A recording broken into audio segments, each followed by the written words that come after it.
정부가 군용기에 이스라엘 내 우리 국민뿐 아니라 일본인들까지 탑승시켜서 대피시킨 데 대해서 일본 정부와 시민들의 감사가 이어졌습니다. 하지만 일본 강요가 야스쿠니 신사 참배에 나서면서 한일 협력 분위기에 찬물을 끼얹고 있습니다. 도쿄에서 김세호 특파원입니다. 우리 군 수송기가 이스라엘에서 우리 국민뿐 아니라 일본인 51명까지 태우고 무사히 대피하자 가미카와 요코 일본 외무상은 우리 정부의 거듭 사의를 표명했습니다.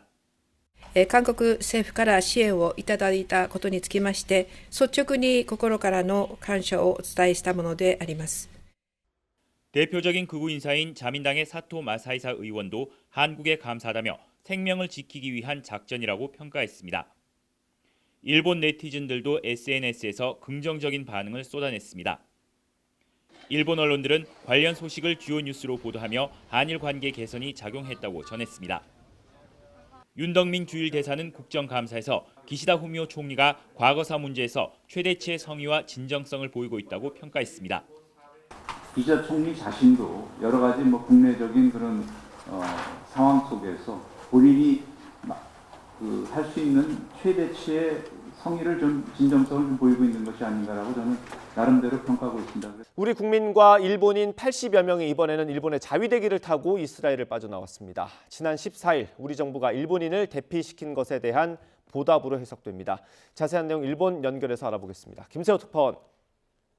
네, 도쿄입니다. 네, 일본이 우리 국민을 수송기에 태운 거죠. 그 규모 그리고 과정까지 좀 정리를 해주시죠. 네, 일본은 항공자위대 소속 수송기를 이스라엘에 투입해 일본인 60명과 외국 국적 가족 4명, 그리고 한국인 18명과 외국 국적 가족 1명 등 모두 83명을 대피시켰습니다. 이스라엘 텔아비브에서 이웃나라인 요르단까지 이송했는데요.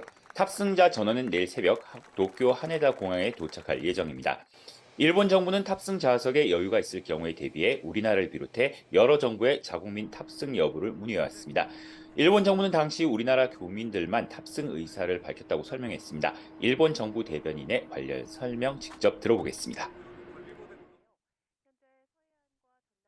在留邦人に対して出国希望調査を行った上で、余責が生じたため、過去の邦人出国に際しての支援や相手国からの要望等を踏まえ、今回は韓国のほか、米国、フランス、英国、カナダ、豪州、フィリピン、台湾、タイに対して希望の有無を確認した結果、韓国からのみ要望があったものであります。 이 같은 조치는 우리 정부가 지난 14일 직접 수송기에 일본인 51명을 태운 데 대한 보답 차원으로 해석됩니다. 네, 그런데 일본이 이 수송기를 보내기 전에 비판을 좀 받지 않았습니까? 네, 그렇습니다. 우리 정부는 지난 14일 공군 수송기인 KC-330 시그너스를 투입해 일본인 51명까지 태워 서울까지 무사히 이송했는데 일본 정부는 물론 일본 네티즌들도 한국에 대해 감사하다는 반응을 쏟아냈고 한국에 대한 강경 발언을 이어가는 극우 성향의 정치인까지 한국에 대해 고마움을 표시했습니다. 반면 일본의 이송 조치가 한국과 비교되면서 자국 내에서 비판이 쏟아졌습니다. 일본은 한국보다 하루 늦은 지난 15일에 전세기를 투입해 자국민 8명을 태웠는데 1인당 3만 엔, 우리 돈 27만 원을 부담시키며 자국민에 대한 유료 출수 논란이 있었습니다. 또 자국이 아닌 아랍에미레이트까지만 대피시킨 점도 한국 정부의 조치와 비교되며 도마에 올랐습니다.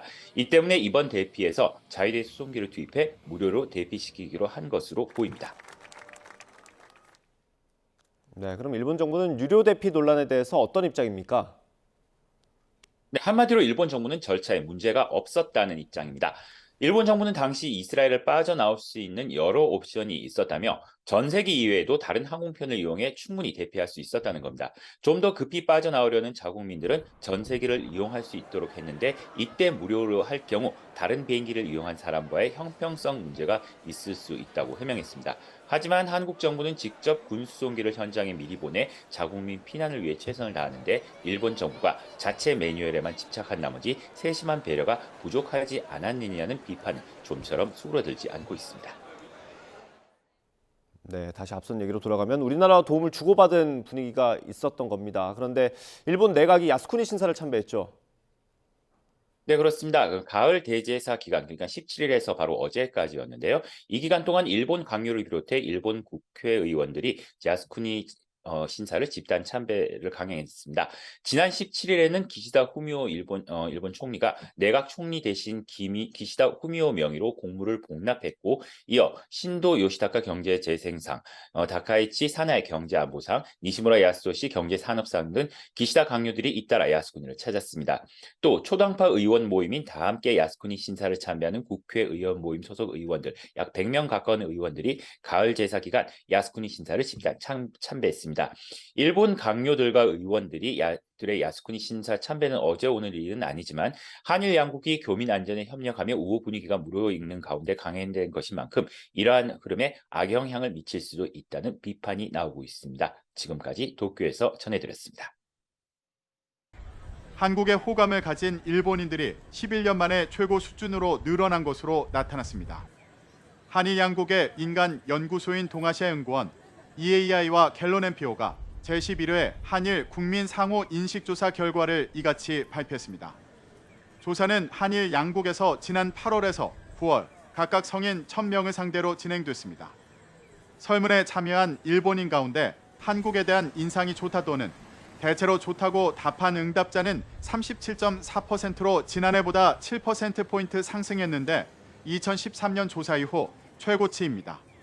한국에 대한 인상이 좋지 않다거나 대체로 좋지 않다고 답한 일본인 응답자는 40.3%에서 32.8%로 줄었습니다.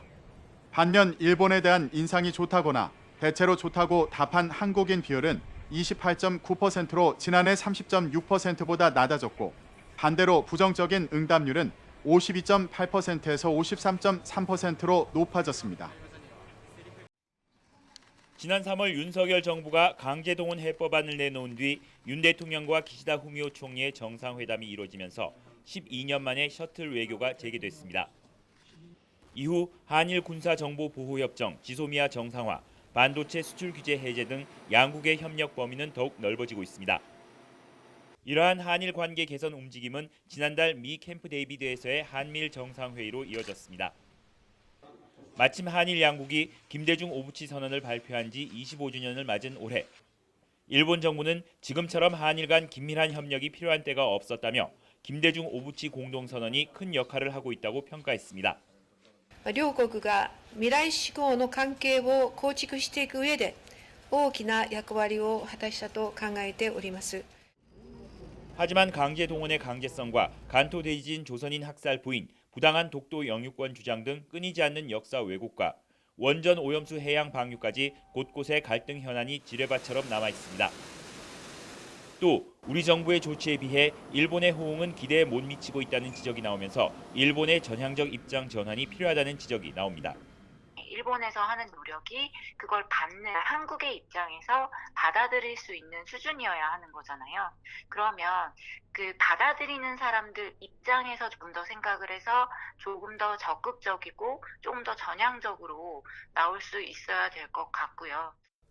일본 전문가 사이에서는 한미일 등 다국적 관계 속에 여러 분야에서의 한일 관계를 다져나가는 것이 중요하다는 목소리도 나옵니다. 日米韓を中核とする多様な分野における多国間協力の中にですね、日韓関係というものを位置づけて、関係の改善というものが後戻りすることがないように 순풍에서 언제든 태풍으로 바뀔 수 있는 만큼 민감한 한일 관계.